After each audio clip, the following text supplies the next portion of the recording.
akatoa nini? Akatoa mbavu moja akatengeneza nini? Akatengeneza hapo. Mwanamke akaundwa kama tumelala. Ndio unaona ni ngumu pia kuwaelewa, maana walitengenezwa kama tumelala. Sasa watu walipika ugali kama umelala, wakakula, wewe utajuaje?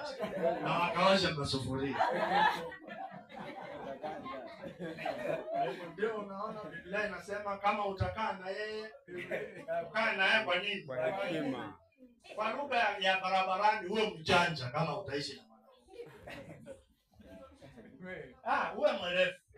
Kama utakuwa ni wale watu wanapenda perfectionist kama huwezi kuishi na mwanamke. Kwa sababu kumuelewa ni ngumu. Wakati mwingine atasema hapana, ni ndio. Wakati mwingine atalia kwa furaha, wakati mwingine analia kwa uchungu. Kwa hivyo huwezi kuinterpret. Mpaka mwenyewe umuulize, mbona unalia? Aseme, jana uniletea nguo nyingine. Ili nimekumbuka tu mambo umenifanyia mazuri nikalia. Wakati mwingine analia, unaona analia, nakumbuka ile umenifanyia. Hata wewe unajua. Kwa hivyo sasa